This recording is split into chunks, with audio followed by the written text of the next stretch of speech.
جمال رئيس تحرير اخبار الرياضه على مداخلتك. اتفضل. لحظه انا عايز اقول بس ملاحظه. طبعا انا بشكر الاستاذ جمال الزهيري وبقول له انت وحشني قوي بقالي فتره ما شفتكش، معلش يعني، لان ده كان دايما كان رياضيين ونقاد وصحفيين بنقعد مع بعض فطبعا دي الحاجه المهمه قوي يا كابتن خالد، ودي يمكن يتفق معايا كابتن محمد فيها، هي اللي احنا بنتكلم الخلاف اهلي وزمالك وانديه. الموضوع تنشئه اجتماعيه ورياضيه. احنا تعودنا جرى العرف ان الرياضه فوز بس، بينما الرياضه في اي حته الا مصر فوز وهزيمه طبعا، والناس تسلم على بعض قبل وبعد المباراه مهما كانت النتيجه. ده اللي احنا بنشوفه في الدوري الاسباني، بنشوفه في الدوري الانجليزي، بنشوفه في اي حته محترمه. احنا 7000 سنه حضاره. انا هقول لحضرتك جزئيه كمان جميله جدا.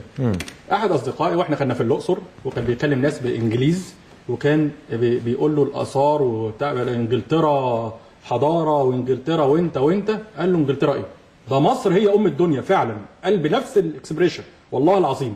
قال ده انتوا عندكم حضاره 7000 سنه و200 وانتوا عندكم اهرامات وعندكم اثار وعندكم كل الشعب والقوى البشريه وكل الكلام وكل هذه الاشياء في السياحه وفي كل حاجه. كابتن خالد قال ده مصر هي ام الدنيا. انجلترا ايه؟ انجلترا هل تتخيل انجلترا اللي هي متقدمه جدا واحدى دول الفيرست يعني طبعا. العالم الاول الانجليزي قال لنا كده التنشئه الرياضيه في مصر غلط، لابد اعاده فورا للتنشئه الرياضيه، واعتبار ان الرياضه فوز وهزيمه وليس فوز فقط. ده مهم جدا يا كابتن خالد. الجزئيه الثانيه عشان نعمل حته كده يعني حته بيضه في الثوب التشاؤمي اللي احنا بنتكلم فيه، نجمله ان تم صرف 100,000 جنيه تعويض لشهداء مذبحه بورسعيد لكل اسره شهيد في مذبحه بورسعيد اللي هم 72.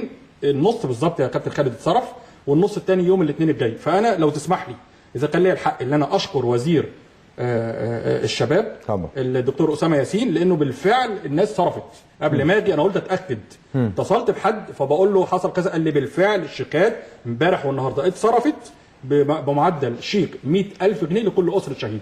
فانا بحيي وزير الشباب لانه ده اتجاه محمود جدا، واعتبارهم ايه بقى شهداء ثوره زي ثوره يناير المجيد. تمام.